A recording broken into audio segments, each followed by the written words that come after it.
Welcome to A Conversation with History. I'm Harry Kreisler of the Institute of International Studies.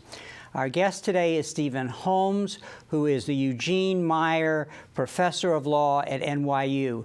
His new book is Matador's Cape, America's Reckless Response to Terror. Stephen, welcome to Berkeley. It's nice to be here. Where were you born and raised?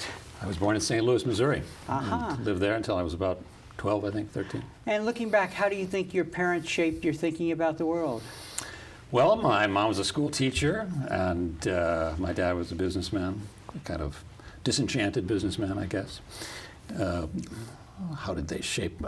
Growing up in the Midwest, that's, in a way, I lived in the Midwest for the first, through high school, through college, actually. And I think that had a big impact on me.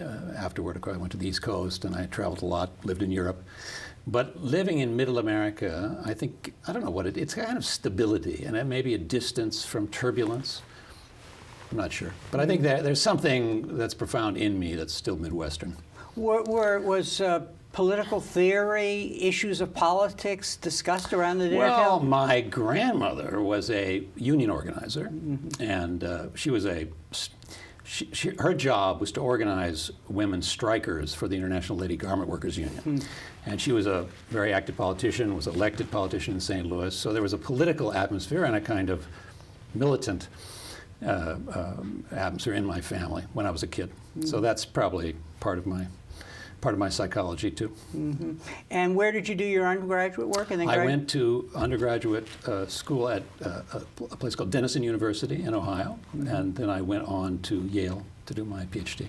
And what was the subject of your dissertation, and what field did you choose once you were doing? So I have a checkered career in the academy, and my PhD is in philosophy, and I got a philosophy PhD at Yale.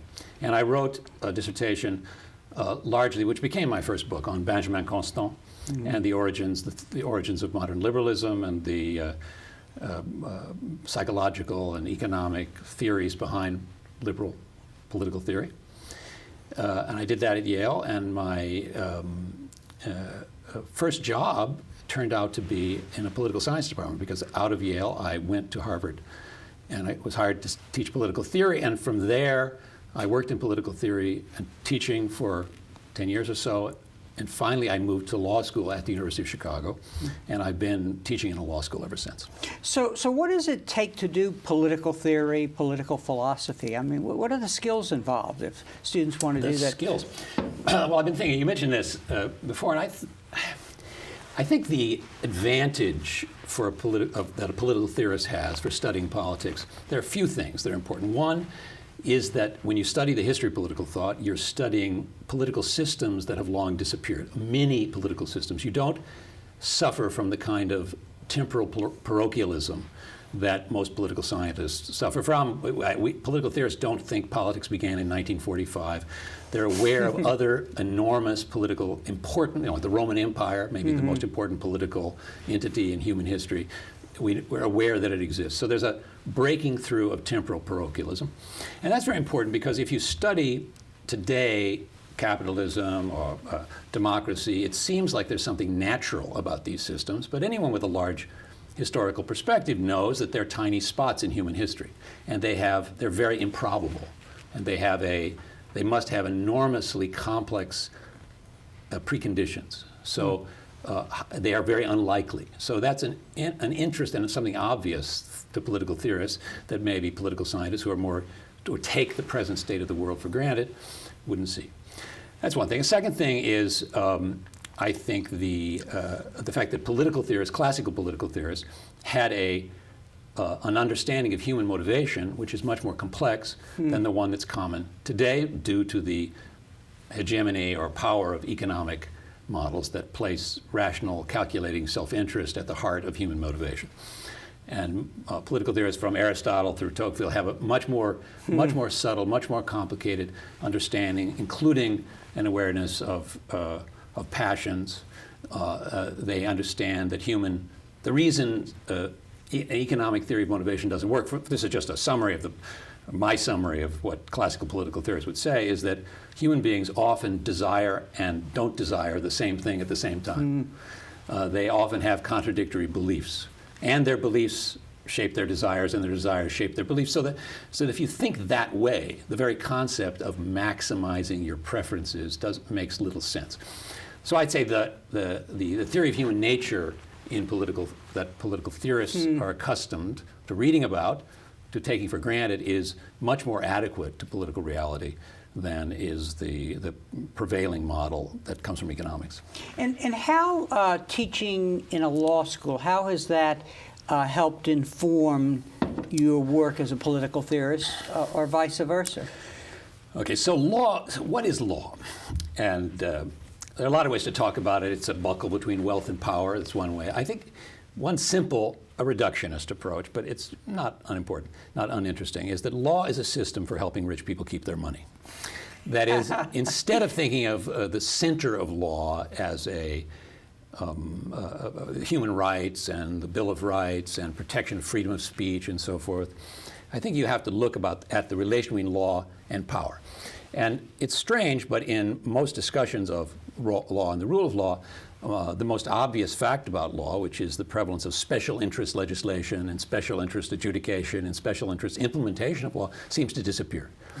So I think basically being in a law school has made me very aware of the role of asymmetries of power in society, the domination of asymmetries of power in society over law. And any theory of law or rule of law has to take that into account. And I think one of the great lessons of studying law from the inside is that this is very clear. It doesn't mean that the rule of law is unimportant, or that it doesn't exist, or you can't distinguish between rule by law, which is law as a stick with which the powerful beat the weak. That's an extreme version. I think there is such a thing as rule of law, but you have to understand what it is. So I guess being in a law school, the eye-opening nature of the experience is understanding, or trying to understand, something very difficult, which is the role of the relation between power and law. Just one example of this. Whose rights were protected first in Western history? The rights of orphans or the rights of big landowners? Well, you know the answer to this, and the answer suggests that you can't detach law and justice from asymmetries of power. So once you take that into account, it's kind of a legal realism. That's what I'm talking about here. Once you take it into account, it has actually a very profound impact on your understanding of ideas of justice and legality and due process. So as a theorist in a law school, what made you take up the challenge of looking at the reckless U.S. response to 9/11? Well, the first impulse came from the fact that I live in the West Village, and my balcony had a view on the World Trade Center, and I received a call about a little before 9 on September 11th, 2001, from a friend of my son who'd been living there over the summer, and said, "There's something happened. Look out the window." And I stood there and watched the second plane come, and you get up in the morning and watch 3,000 people be murdered in front of you. You don't get over it very easily. It's a very disturbing experience, and that was shared by many of my colleagues at NYU. So I think that the personal experience of that event had a big impact on me. I felt addled, maybe I still am, by that for months afterward. And then, of course, I observed the response of the American government. So there was mainly the personal experience of seeing it, and then watching our government, in my opinion, go off the rails in its response to the attack. Now, the legal aspects of this have been very important, because there have been lawyers, many lawyers, hired gun lawyers, we call them, who have been abetting and enabling this reckless and irresponsible and unethical in many dimensions response to 9/11.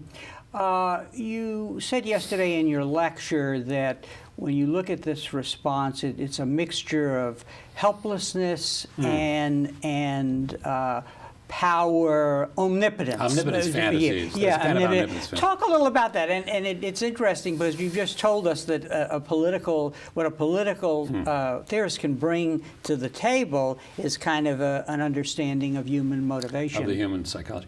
Well, I think it was one of the extraordinary things to look at is how the group in power, the Cheney-Rumsfeld group in Washington, had been gloating about their incredible monopoly on power in the world before 9/11, and they were fantasizing about a missile shield and how they would be able to act any way they wanted in the world and push anyone around, and they themselves would be invulnerable and untouchable and so forth. So 9/11 was a huge, besides being an enormous shock to everyone, it was a particular shock to people who were wallowing in their sense of omnipotence. And you have to remember that in the days following the attack, at every morning briefing, they were being told by their briefers that they live in a city with their families where they could be, where the city itself could be incinerated in the middle of the night with no warning. And I think it was and there was almost nothing they could do about it.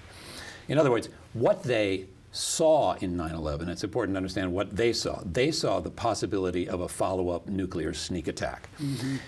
This was a fear abetted by the public statements of bin Laden, who said that America deserves its own Hiroshima. It was abetted by many rumors that have unverified of loose suitcase nukes that have been smuggled out of Russia and so forth. And they were being told that this was a serious danger. And I think under that pressure, under the pressure of a fantasy of a nuclear attack, decapitation strike, destroying the American system of government practically, because destroying Washington, D.C., where the entire government is located, they panicked. They were rattled. They were seriously rattled. And all of the important and serious discussions about their hidden agendas and the vested interests of the petroleum industry and the arms business and those interested in expanding executive power, all those things are true, but you need to add to them by seeing how rattled they were by this sudden revelation of their own total vulnerability and impotence, as they saw it, to do anything about it. And this really led them to misperceive who the adversary was. And you're suggesting that the misperception came from paradigms, ways of thinking that related to a different area, because both Rumsfeld and Cheney, the most powerful figures in the administration, really were atavisms from the Cold War. Yeah. I mean, so one theory is that the Cold War mentality, in the Cold War mindset, in the September 10th mindset of these guys who came from the Cold War, was that the only dangerous actors in the international system were states. And I think that did affect their shift. They didn't keep their eye on the ball. They were unable to concentrate on the non-state actors who attacked the United States and instead shifted attention to Iraq, a rogue state. So the mystery of the response to 9/11 is, why did they do that? And one explanation could be that they still believed ardently that the only dangerous actors were states, and a terrorist group couldn't do any harm if it were not supported by a state. But I think a psychologically more intriguing or more complete answer has to take account of the fact that the terrorists who attacked us are diffuse, protean, could come from any place in the world. They're hidden in the suburbs of Hamburg and so forth. And that is one of the things that makes them undeterrable. That our great power to concentrate military force in one place, in a single battlefield, on a single battlefront, is useless against a worldwide dispersed enemy. So there was a fantasy, I think, some kind of magical thinking, which made them believe that somehow by attacking Iraq, which is a target they could attack with their means. And Rumsfeld said that because he liked Iraq as opposed to Afghanistan because there were targets. There were targets. It's a place to attack, and I think they thought if they, in their minds, could graft Osama bin Laden onto Saddam Hussein, then they could topple Saddam's statue and hang Saddam and then destroy Saddam's territorial base. They would somehow have a strong effect on Al-Qaeda, which makes no sense, has no logical sense. But I think there was somehow an element of, I call it battle front nostalgia, looking to turn something impalpable into something palpable, which could be destroyed. That's part of the story. I mean, there are other things, such as in the Clinton administration, the Clinton National Security Team had been talking for years about Al-Qaeda as the major threat to the United States. And during those years, people like Wolfowitz and Rumsfeld and so on were saying that's nonsense. Non-state actors are not important. Only rogue states are dangerous. So after we were attacked by a non-state actor, they were faced with a dilemma. Were they going to say Clinton was right and we were wrong? No, they weren't going to say that. So part of the impulse to go to Iraq was also to prove to themselves and to others that they had always been right. You make a point about the adversary, which we'll talk about the adversary and what was really going on in a moment, but you make the point that what they couldn't see was the adversary was a product of the wealth and prosperity that we had created. Explain that, because it's truly an important point. Yeah. I mean, it's not that they were groomed by a rogue state, but rather they were just an unintended outcome of the world we had created. Yeah, it's really fascinating. So I think you start from the premise that no one in power wants to blame themselves, and no one who's been attacked wants to accept blame on the part of the victim. Doesn't want to admit any complicity in his own vulnerability. But in fact, if you ask why non-state terrorists have the capacity to harm us, to inflict grievous injury on us, you have to say that they piggyback upon the instrumentalities that we have created. I don't think, the main things are cheap airline tickets, the internet, ATM system, private banking, and of course, very importantly, weapons, the weapons that we have invented can endanger us, petrodollars that we are pouring into unstable parts of the world. These are, in a way, the conditions of our life, of our prosperity. It's impossible for us to declare war on cheap airline tickets. Nonetheless, that's the instrument that can be used to harm us. So I think there was an impulse at the beginning, and it still lasts today, to externalize the threat and claim, no, it's someone else. It's someone out there. We have nothing to do with it.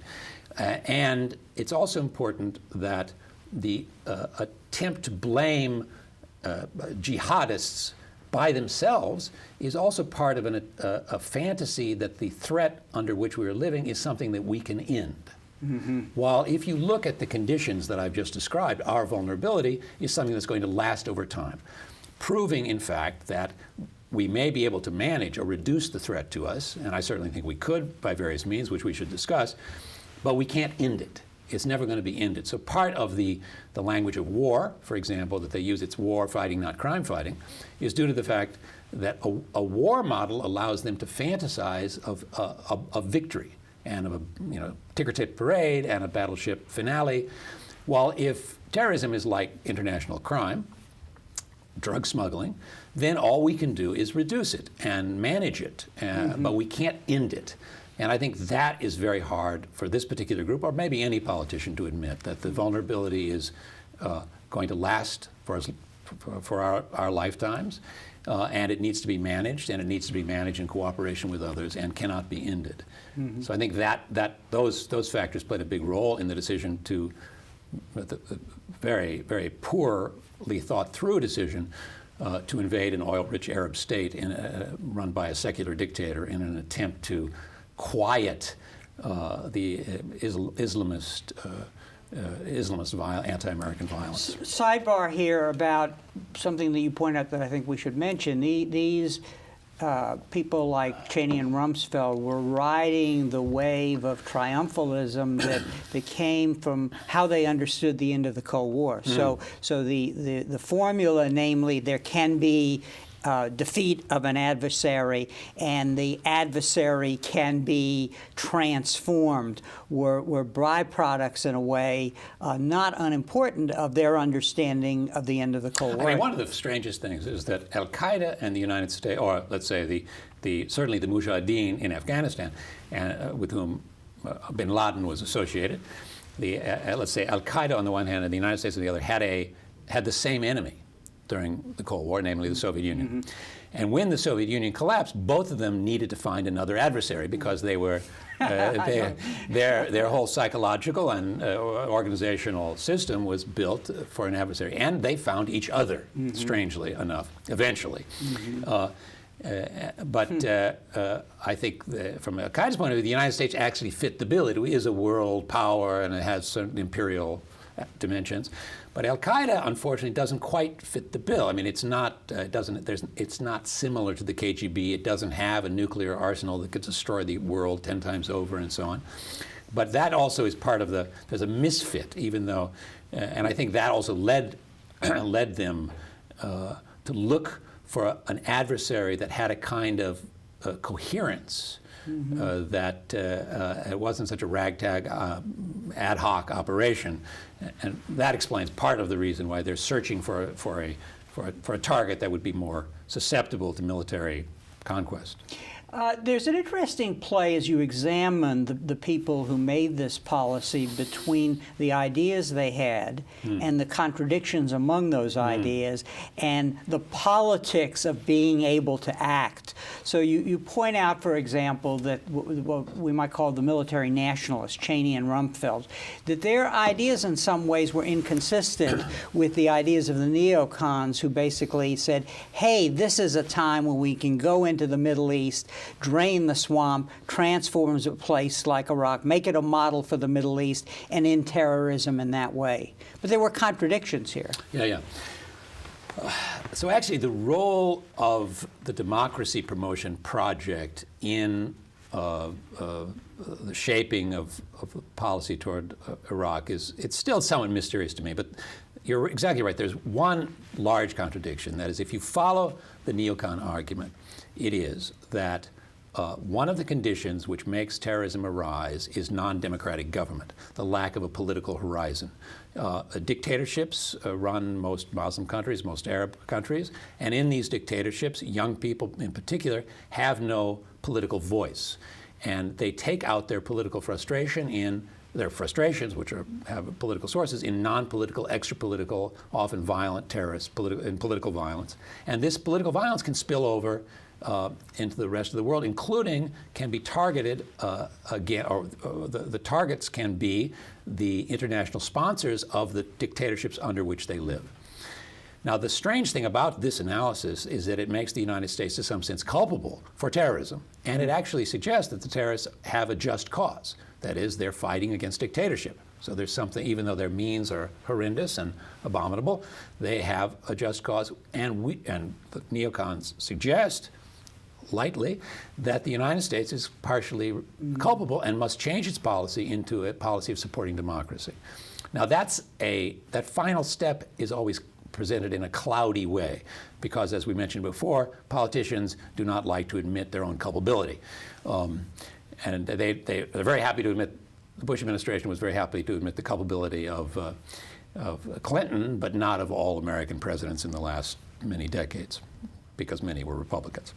So now I think still the role of this rhetoric, the democratic rhetoric, in the wars, even though I'm sure Cheney and Rumsfeld had no interest in creating democracy, one thing it did, it allowed the war to go on, and it allowed the American public to believe in part that it was being noble. There was something noble and generous and eleemosynary about its decision to go to war in Iraq. And when the WMD rationale collapsed, there was an easy, smooth transition to this almost humanitarian intervention, helping the Iraqis get themselves out from under a terrible,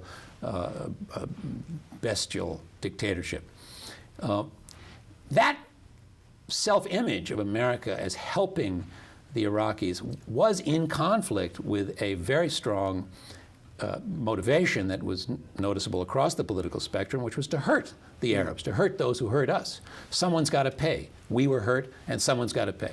So I think there's a contradiction there, but it may be that Americans are comfortable with making someone pay, but they need to simultaneously tell themselves that they're doing it for noble reasons. So I think probably, even though wasn't a motivation for Cheney and Rumsfeld. It had a politically soothing and quieting effect, that it was possible for some publicists and writers to say, yes, there's something ugly about this, invading another country and so forth, but we're doing it for a good cause, and that reconciles me to the policy. But even within the neoconservative tradition, as we know it, going back to the 70s, there was a notion from people like Kirkpatrick that we essentially, democracy was a very difficult thing to put in place on the one hand. No, that's a very, very amazing story, because the reason Kirkpatrick caught Reagan's attention was this famous essay on democracy and double standards, where she indicts the American left, basically American liberals, for this fantasy that democracy can be created anywhere, that with a 6-week military campaign you can change a political culture. And that's foolish and absurd, and this is an American naivete. And that idea was so strong in Republican thinking that George Bush, in a way, ran on it in the race with Gore. That's the source of the modest foreign policy. We can't make other countries follow our model, and so forth. So it was a very powerful idea. And I think to understand how that neocon project, democratization project, got into the thinking or at least into the public rhetoric of the administration. It's a story that hasn't really been told. I think Sharansky has something to do with it. I think there's a subterranean influence that we could maybe get into, but it's a mystery, and it's something, although I've written about it at length, I think there's much more to be understood than I've plumbed. Now, once you go to Iraq, of course, you've got a problem, namely stabilization, the post-conflict situation. And again, the blinders were in place, and there was here again the word reckless fix, a reckless disregard for the set of problems. But this is, we don't have as much time as we would need, but you're really suggesting many things are going on here. One is Rumsfeld focuses on winning the war and getting out, but you're also saying that we have to remember that in the 90s there was a left constituency for humanitarian intervention, and they failed to realize that you needed to have political support to stabilize and so on. So there are a complex set of reasons, including the blinders, that lead to a situation where we create a disaster and have not thought through what to do about it. No, definitely they don't seem to have asked the basic questions, what if, what then, nor to have thought a great deal about or prepared for the post-war. That's by now a general consensus. I think one aspect of this that deserves stressing is that Cheney and Rumsfeld probably believed it was fine to have Wolfowitz babbling on about democratization, but that if it didn't work, if it worked, fine. If it didn't work, that was okay, because an acceptable alternative for the United States was managed anarchy, basically a festering system, a weak state in Iraq, a fragmented state, which was unable to project power outward, which was not a denied area where we could enter at will and assassinate any threatening individuals or groups and kill groups that were threatening the United States. So the idea that if democracy doesn't work, the backup is not so bad, that a failed state, and I think that's a very important aspect of their blinders, a failed state, a weak state, is not dangerous. This idea was such a radical mistake that if Saddam had possessed the chemical and biological weapons that they claimed they thought he had, the casus belli was that he had these terrible weapons, then by destroying his command structure, we would have caused the greatest proliferation disaster of world history, from which we were spared only by the fact that he didn't have these weapons. So, of course, a failed state can threaten us if it loses control of a biological and chemical arsenal that could be sold in the open market and used against the West. So that underestimation of the danger of a failed state, I think, is a very important part of the story. Well, maybe that's one point. There's so much in your book, and I recommend it highly, about the motivations of the actors who made this decision. I want you to stand back for a minute, and going back to what you said about a theorist looking at motivation, how does this all hang together? Are we looking at arrogance mixed with fear, mixed with plus stupidity, plus in a way ignorance? Do you have a way of sorting this out in your own mind? Yeah, I definitely think bad theories and a weak understanding of the fragility of the institutions. Once Condoleezza Rice said, well, what we're going to do is go into Iraq and we'll destroy all the informal networks, the Takriti clan and so forth, and then the institutions like the courts will work as before, as if institutions weren't buoyed up by informal social networks. I think just a lack of understanding. Or take the whole state-building project that they assume. The core of the state is the armed wing of the state bureaucracy, the police and the military and the security services. And it looks like they believed that there would be no problem in integrating the different ethnic and sectarian factions inside a unified security sector, working together and loyal to a single leader, that was not a difficult thing to do. And I think that's a kind of facile optimism or naivete which is inexplicable, except on the part of people who have never studied history. Never studied, don't think about the difficulty of state building and the improbability.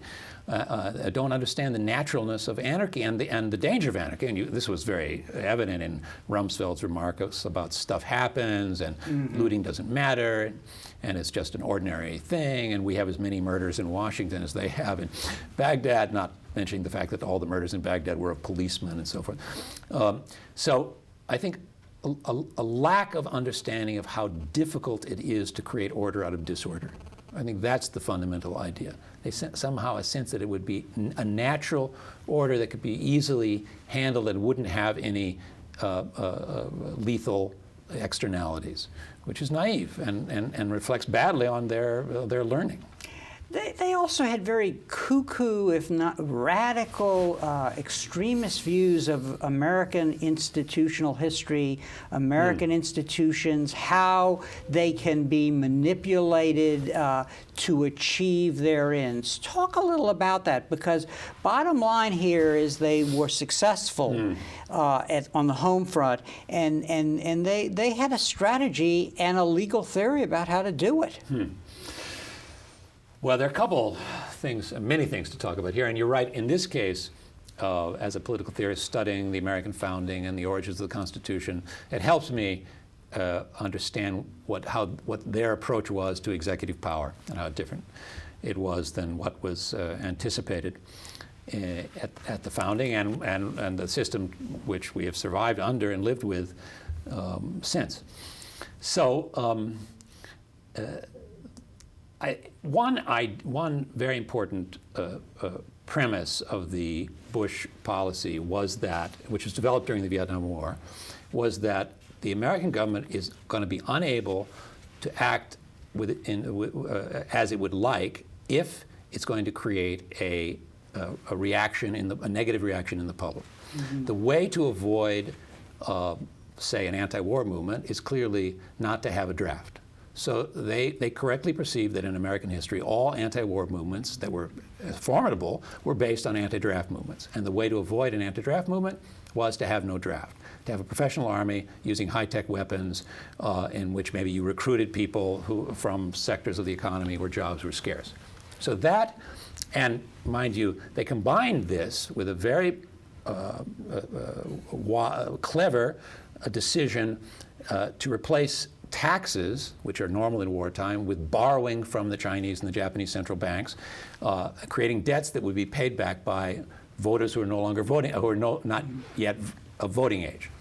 Now, these two strategies together, eliminating the draft and not raising taxes, were meant to put the public asleep, to keep the public asleep. Because, as you know that from Aristotle, the basis of a democracy is the citizen soldier, and the one who can really press the government, the one that the government has to answer to, is the citizen who's contributing something to the efforts of the government, such as war. By eliminating the citizen soldier, very deliberately, they were eliminating an obstacle to their war making. And I think that was based on an understanding deeper than the Constitution of how a government can act unaccountably. That's very important.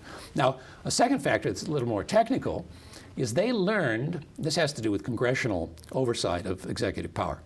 The largest story is, of course, that they controlled Congress during the first 6 years, and therefore they were able to act more or less without supervision. But they used very cleverly congressional authorization to immunize themselves from criticism.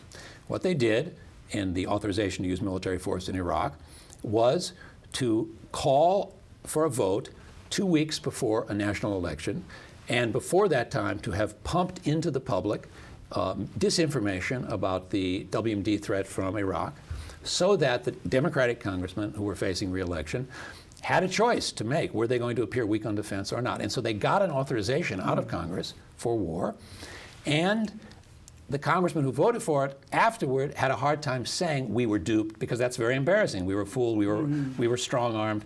In a way, paradoxically, the congressional authorization, which is meant to strengthen accountability, weakened it in the long term. So I think they are very clever tacticians, and they know how to use the system to destroy accountability, transparency. I think that's, in a way, the biggest story about their use of the constitutional system is the weakening, the dismantling of any kind of system of accountability. And I would say, if you, despite all the discussion today about invasions of privacy, much more important politically than invasions of privacy, although I think that's important, because if a government is spying on the citizenry, it's over a long period of time, it's very difficult to believe that the government is working for the citizenry. That is, the democratic relation of a government as the servant of the people is difficult to sustain if the people are being spied upon. But in a way, more important than, or going along with this, is the growth of government secrecy, stonewalling, making the examination of government more and more difficult, the understanding of what the government is doing more and more difficult. Or you could describe it this way. What they've accomplished is shifted the boundary between the privacy of civil society and the secrecy of government, and given us much more secrecy of government and much less privacy of citizens.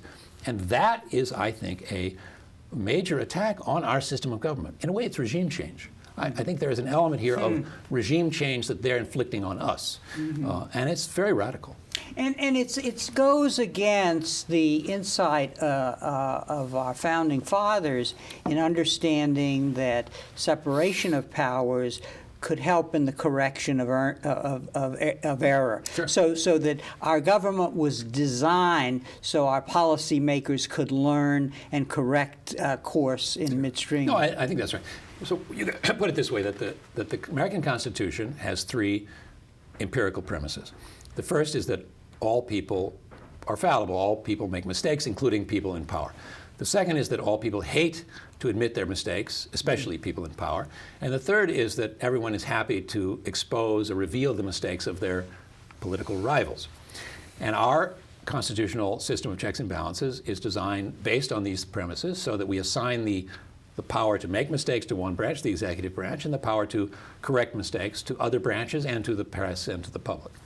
And what they have, their theory, the Cheney theory, what they call it the Addington theory of government, has a very different premise, and which is the inerrancy of the executive, or the theory that the executive will perform better, will be able to solve problems more efficiently if it is relieved from oversight, if it does not have to give plausible reasons for its actions.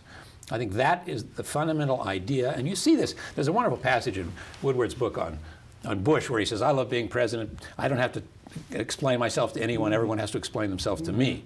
And that's a homely way of putting this point, much more forcefully argued by the lawyers who worked for the administration, which is basically the commander-in-chief authority in the Constitution means that the government does not have to explain itself to other branches, and in fact has the right to lie to Congress and to the courts, and of course to the public, in pursuit of its unvetted understanding of the national interest. In reading your book, you have a section where you're looking at our policies with regard to torture, and it's someone, I was trained in political science, but what so many of the great theorists had to say about torture. It's in the American debate, we're always discovering something anew as no one had ever. So I do want to quote this, and let's talk a little about, you quote Aristotle, going back to Aristotle, and this is what Aristotle said about torture. Those under compulsion are as likely to give false evidence as true, some being ready to endure everything rather than tell the truth, while others are equally ready to make false charges against others in the hope of being sooner released from torture. I'm interested not so much of the truth of that insight, but the insight. It was there, and this was another area where, because the people we were torturing were not American nationals, the administration went wild. You know, just the other day, Justice Scalia made a very strange argument in an interview with a British paper, I believe, saying that, well, the constitutional ban on cruel and unusual punishment would not outlaw torture because that wasn't punishment. We were just trying to get information from people we had picked up. Now, as an originalist, he's going to have a hard time asserting that the founding generation thought that torture was okay in interrogation, because they certainly didn't, because they were the heirs of a long tradition of opposition to torture, which was based on the belief that it's very unreliable. Besides being unethical, inhumane, to take someone who is and use their body as a hostage and make their pain an instrument of your wild search for truth. So I want to say a word about the torture debate. Basically, the core of my argument in that chapter, after the historical material, which I think is quite interesting, actually, as you say. The weakness of the argument that's being made in defense of torture is quite extraordinary if you think about it for a second. The claim that's most commonly put forward is, quote, that torture works. Now, the claim torture works is based on the assumption, or the assertion, that actionable intelligence has been extracted from individuals under waterboarding or whatever methods have been used. And mind you, at least 30 people have died in American interrogation. So the 3 cases of waterboarding that they've admitted do not in any way exhaust what's been happening. So the claim is that actionable intelligence has been extracted by coercive means. Now, the extraction of actionable intelligence does not in itself justify torture. To justify torture, you have to prove that you could not have got that information otherwise. If I said, I have to torture you because I'm too lazy to walk across the hall and ask the CIA agent who knows the information, that would not justify myself. It's necessary because I'm lazy. It's necessary because I can't read Arabic. I can't read the information. It's on the page 3 of the Yemeni newspaper. That's not a justification. So in this necessity defense, the necessity defense is actually very difficult to make. It's presented by Bush's lawyers as if it's a slam dunk. And in fact, it's quite difficult because the government has many means available to it. What's more, maybe the reason it's necessary for me to torture is I haven't invested in other techniques, such as learning how to make a rapport with the prisoner, or in my Arabic language skills and so forth, or my Pashto or Farsi skills. So I think what I'm getting at here is that the justifications used are very shoddy, very weak, much more so, even though they play well in public and they're repeated constantly. And I think it's a really sad commentary on the state of our public press that this kind of justification is accepted as definitive. It's interesting as you give this example. The thought came to my mind that what characterizes this administration is the withdrawal from reality other than their imagined reality, to use Mark Danner's term. So that, and what's interesting in the example you just gave, they couldn't go across the hall to ask the CIA because they don't trust the CIA. Right. So as they withdraw from our traditions, from our institutions, you said yesterday in your lecture that they broke the interagency process, which is the way of learning. Well, so they're a whole. Right. You know, it all sort of fits together, basically. No, there's a kind of passionate distrust of consultative government and I guess based on arrogance, a belief they have all the answers, a belief that it's annoying to listen to dissonant or dissident voices. And it does, you feel there's an autistic quality about the decision making. Living in a bubble, watching your own TV. You know those stories about Cheney. He wants the TV turned on to Fox News before he even comes into the hotel room to make sure he doesn't hear anything that would disturb him, I guess.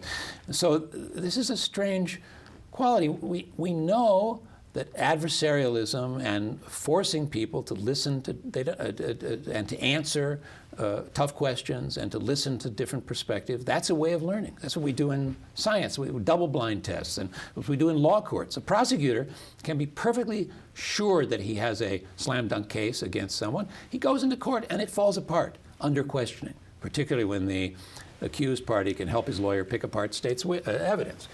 And the ignoring of these basic canons of rationality, I think that's one of the really striking things about this group. Perhaps it came from the think tank culture, in which instead of arguments and evidence driving conclusions, you're taught to start with the conclusion and to search for the evidence and arguments that will confirm what you already thought. That's cherry picking. And I think that method, when applied to governance, is bound to lead to disaster.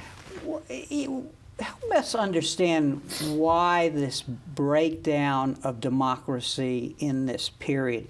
Is it related to the fact that there are we're kind of the reluctant manager of an empire, or maybe actually a manager of an empire? Is that what's coming together here? Because there was, over and above all of their strategies and their blindness and so on, there seems to be a systemic breakdown here.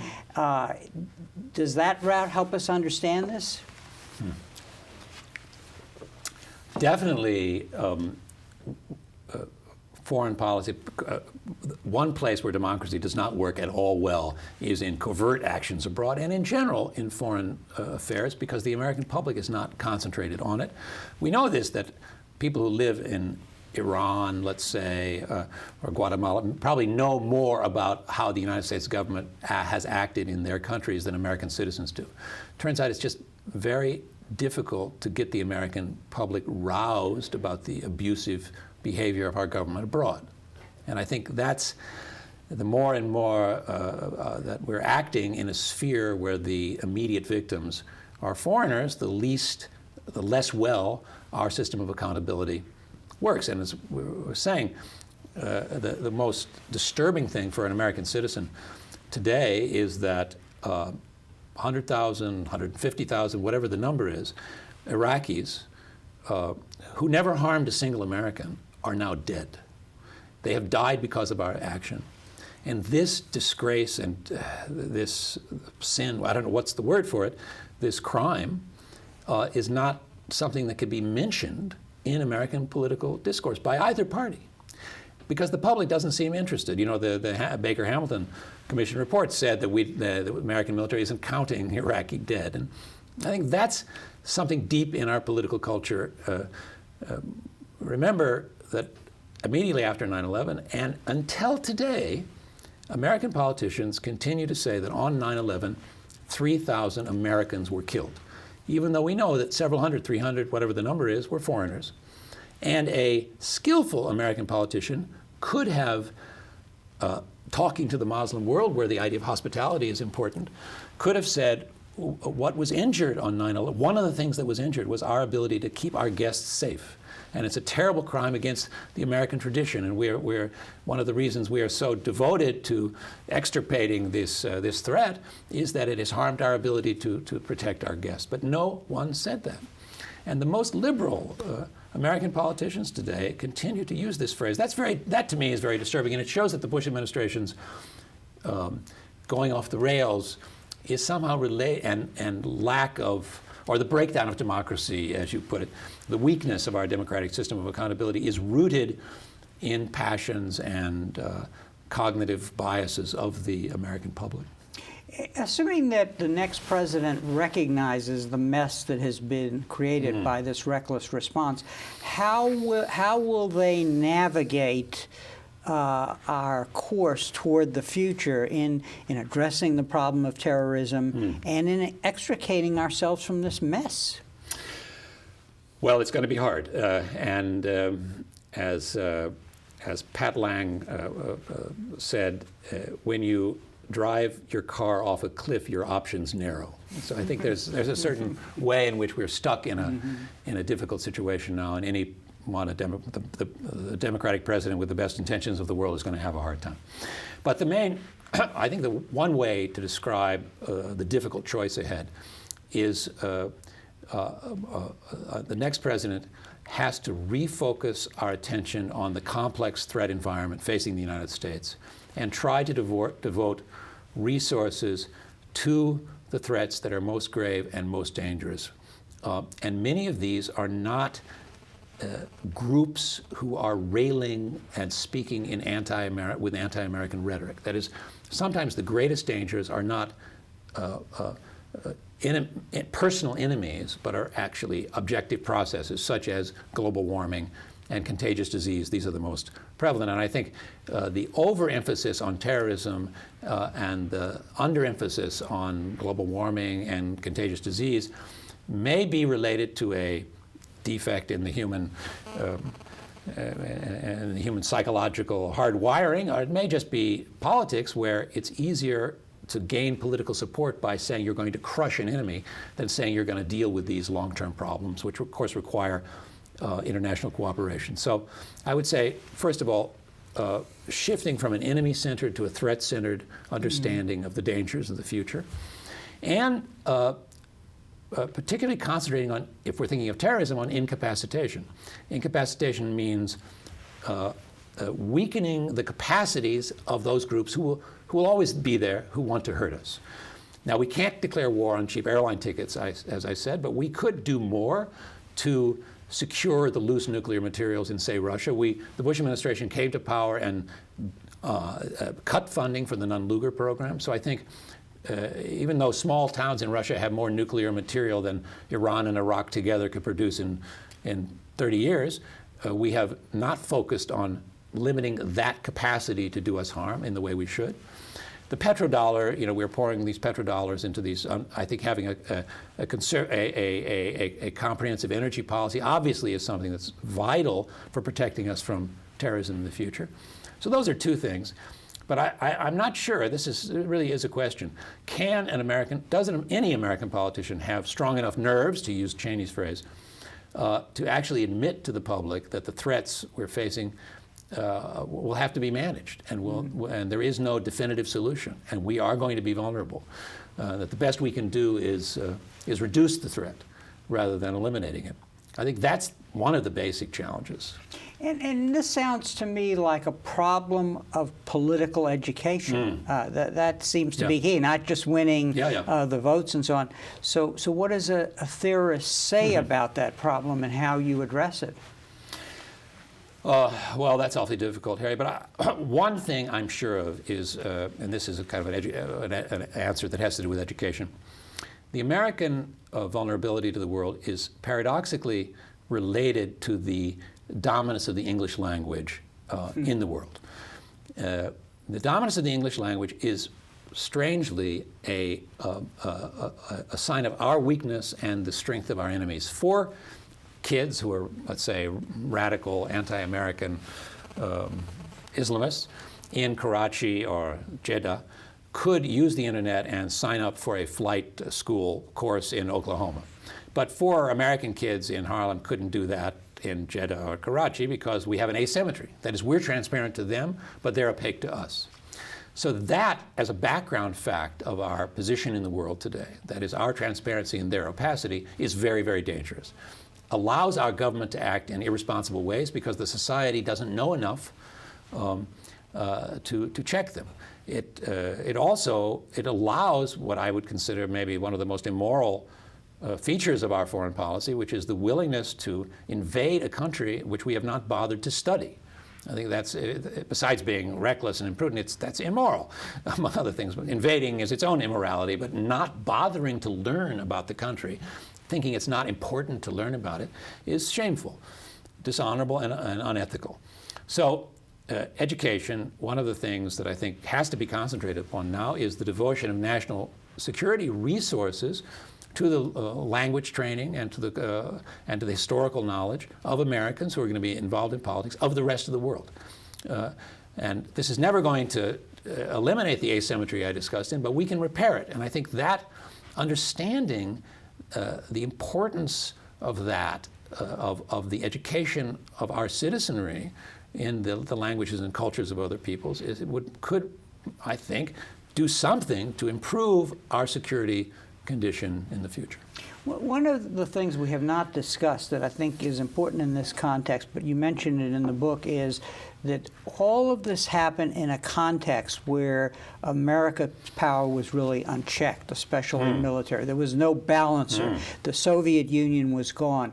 Will some of this be corrected by the emergence of a multi-polarity, of the ability of other powers to check our power, if not yet in the military? That will probably take a while. Right, and the limits of our military superiority, the fact that we are unparalleled militarily, but we can't work our will in Iraq. It turns out that our great power doesn't mean we can get what we want.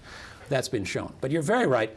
Part of the background of this is that we built up this enormous military arsenal and capacity to fight the Soviet Union. The Soviet Union collapses, and we're standing with this enormous capacity. And there was a gloating, a sense, okay, now we have the world at our feet. We can do whatever we want. There was omnipotence fantasies that came out of this. During the Cold War, the hotheads in the Republican Party had been constantly checked by sober individuals who thought, no, you can't be reckless in your behavior because you may trigger a response from the Soviet Union and you may trigger a Third World War.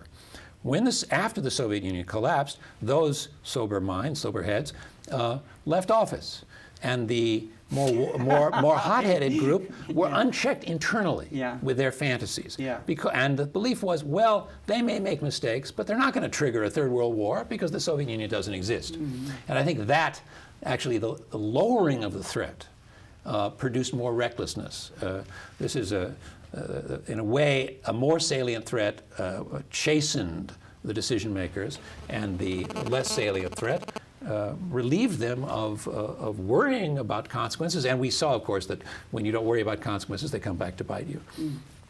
One final question. How does Bush fit into all of this? Because really part of the mythology that we had developed, especially since the end of World War II, was, the chief executive managing all of these contradictions that make our system work. Right. Is it that he was just ill prepared for the job? Well, I think that's certainly true, that he wasn't prepared. But actually, understanding Bush's role in all this is it's important. I don't think he was negligible. Certainly, the White House, and by this I mean Condoleezza Rice and so forth, the National Security Council in the first term did not do its job in keeping the Pentagon in a subordinate position. And that was because of just a paradox that Cheney and Rumsfeld, as a team, were able to push through a certain policy line, and which went around, ran circles around Colin Powell and the State Department and so on. And that was really Condoleezza Rice's job, to make sure that the State Department would have a more effective voice in the inner councils of the president. But I don't know. I think there was a really great story that was told to me by Shlomo Avineri about the Rabin cabinet, which tells you something about the necessity for a chief executive or a president to have knowledge in order to know how to take advice. And the story is very simple. It goes like this. A general came in to the cabinet meeting and says, I want your permission to take a bridge in the north. And Rabin answered, said, well, I know that bridge, General, because I fought up there, and there's a hill over the bridge. And it's useless to take the bridge if you don't take the hill. So, General, if you're asking me, can you take the hill? The answer is no. Which means if you have no background knowledge, you don't know what you're being asked. And I think that is a problem, to have an ill-prepared president who has very strong-willed advisors who know how to ask questions at a certain time. Apparently the way it worked is that in cabinet meetings, Cheney would remain silent. Objections were raised. Cheney said nothing because he doesn't want to be contradicted publicly. Then he would take Bush into the next room and tell him what to do. And so the objections were never aired. And part of the reason we've got ourselves in such trouble is that worries about possibly negative consequences were not processed, were not incorporated into the thinking because the president was weak. Stephen, on that note, I want to thank you very much for being on our program. Let me show your book again to our audience, which I recommend is one of the best I've read on the aftermath of 9/11. Thank you very much for being here. Thank you very much, Eric. And thank you very much for joining us for this conversation with history.